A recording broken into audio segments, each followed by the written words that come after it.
I'm Brian Tracy, and welcome to the Brian Tracy Show. We're here today with Anthony Garrett, who is a remarkable man who has a variety of life experiences that have taught him some of the most important of all lessons, which he now explains to other people in a series of inspirational talks and motivational talks. He's given more than 2,500 talks to thousands of people all over the country to help them get in touch with their real potential. Mark, it's a real pleasure to have you here. Thank you. Honored to be here. Yes. Now, tell us a little bit about what you do. What is your business? Well, I'm an inspirer. I help people to discover their internal greatness. Yes. I help people to understand that they're here for three primary reasons: purpose, passion, and presence. I help people to understand that they have something that they can give to the world, and that if they tap into that authentic self, into that greater purpose within them, that they can be of greater service to the world and just greater service to humanity in general. Right. Now, are these short talks, long talks, workshops, seminars? How do you share these ideas? Well, a combination of everything. Years ago, I did all-day seminars, Right. 6-hour seminars, 8-hour seminars. Yes. And then over the years, I've just kind of honed it down to more like 90 minutes, 2-hour talks, speeches, and such. Right. Well, when I started off, my first seminar was a 2-day seminar.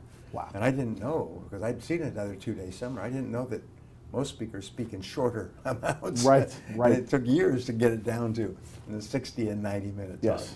Well, there are a lot of people who speak for teachers and in education, but you're something special. So why is it that schools and educators bring you in to talk to them? That's a great question. The reason they bring me in is teachers are getting beat up right now. Teachers are getting slammed all over the country, all over the world. And my message is not about raising test scores or standardized testing or cultural pedagogy. My message is a message of hope, helping that teacher to really reconnect as to why they became educators. And when you can help them to do that, to remember the essence of how great they are and why they became teachers, that's where I think teachers begin to remember just how powerful they are. So when I come in, I'm the guy that brings the hope.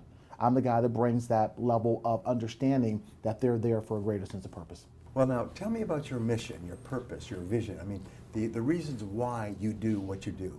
Well, the reason why I do what I do is because, growing up, my mother had some internal challenges. She was just someone who really was trying to get her life on track. And so Right. when I was born, she decided to put me up for adoption. So I spent the first 6 years of my life in and out of various foster homes and was Right. adopted at the age of 6.5. Right. And I just had a lot of trauma, a lot of trials and tribulations. My adopted parents were phenomenal people. My adopted dad was born in 1918, my adopted mother 1930. Wow. And just really had a sense of trying to figure out how do we take care of this young kid. And just my dad was a very introverted guy, hard worker, blue collar worker, but wasn't there emotionally. And so over the years, I was just one of those kids who fell through the cracks. And in third grade, I was labeled special ed. Right. And actually failed the third grade, and they put me in a special education classroom. And I was very distraught about that. I was very hurt because I didn't feel like I was like other kids, Right. didn't understand why life was so challenging. But a third grade teacher, her name was Betty Jean Ritchie, she told me something that totally changed my whole life. She said, "You are significant." And it was the catalyst that really propelled me to begin to believe in myself and to understand that maybe I was here for a greater sense of purpose. Fast forward to 18 years of age, I dropped out of school in the 9th grade. My adopted mother passed away, and I was thinking about committing suicide. And I had a gun in my head, ready to take my life. But every time I tried to pull the trigger, there was a voice of a third grade teacher telling me that I was significant. And it totally changed my life. So I decided at that moment that I wanted to be a better purpose. I wanted to make a difference in the world. And so years later, I went into wildlife biology thinking that was going to be Right. my career. But doing that, I started working with kids and soon discovered that my greater purpose was to help kids. And so I started doing motivational talks for kids in schools, and it just kind of built over time. And fast forward now, 20-some years later, I am the guy that goes in and talks to educators. I'm the one who goes in and inspires teachers to be great because of what my third grade teacher did for me. And so I came up with a program entitled Teachers Are Heroes, because I personally believe, because my teacher was a hero, that now I can help all teachers and educators who work with children to become heroes. Well, it's interesting. Every person has one or more turning points in their life. There are significant events that before they were a certain person and afterwards they were different. And yours was when you were told you were significant. And now what you do, it seems, is you pass it on and you tell young people that they are significant. That is correct. That they have unlimited potential, that Yes. they can do extraordinary things with their lives. Yes. And sometimes it just takes one person looking right into their eyes and telling them that, and they're never the same again. And so that's what you do. Yeah, that's what I do. Right.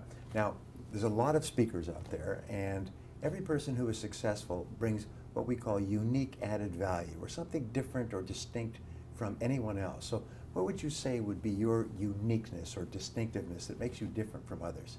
I think for me, it's authenticity. Being authentic. I don't have a canned speech. I don't have a presentation that I've done 1,000 times. Even though I do Teachers Are Heroes speech, Right. each speech is different. So when I get to the stage, I'm leaving my heart on the stage.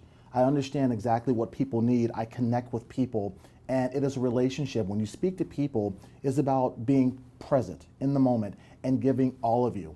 And I think that's what's really put me in a different arena, because I didn't want to be like other speakers. I didn't want to be that traditional motivational speaker who talks about rah-rah.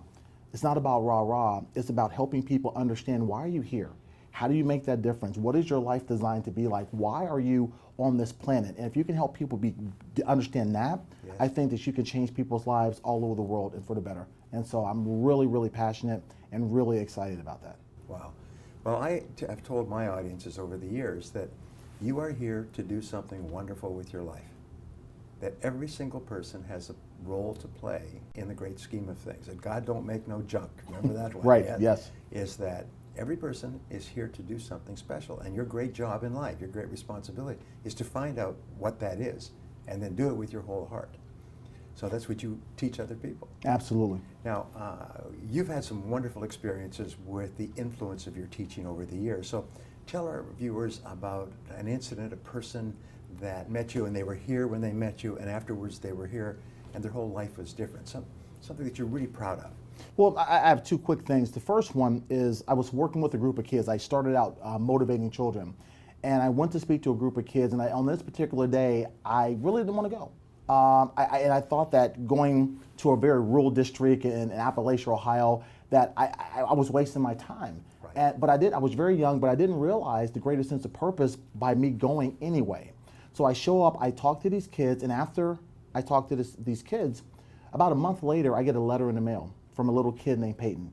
And he writes me, he was in a residential facility. He says, Mr. Garrett, he says, I want to let you know that you changed my life. And you talked to us about becoming a champion.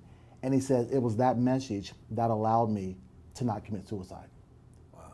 And I knew at that moment that I had a greater sense of purpose. And the other story is simply, I was talking to about 800 teachers, and after I finished this speech on helping teachers become heroes, a teacher walks up to me and she's in tears.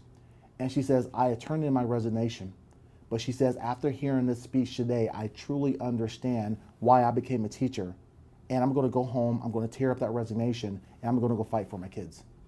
And at that moment, I got a cold chill, because I didn't realize that speaking could be a greater sense of purpose. So anybody I talk to, whether it's child welfare, whether it's teachers, whether it's corporations, but of course my focus is on teachers, is helping them to understand they have a purpose, that there's a reason why they're here and that they can make a difference. Wow. So your words literally changed the direction of people's lives. Absolutely. Well, how can people get a hold of you? They want to learn more about your services and your talks. Well, if they want to get a hold of me, they can simply go to my website, or they can call our office directly. And if they go to the website, we're going to give them some free gifts and some free training that's going to help them get to the next level. And the website is? The website is www.teachersareheroes.com. TeachersAreHeroes.com. That's Yes. great. You'll probably find it on Google in just a second. Absolutely. Well, congratulations and thank you so much. Thank you. That's wonderful stuff. Thank you.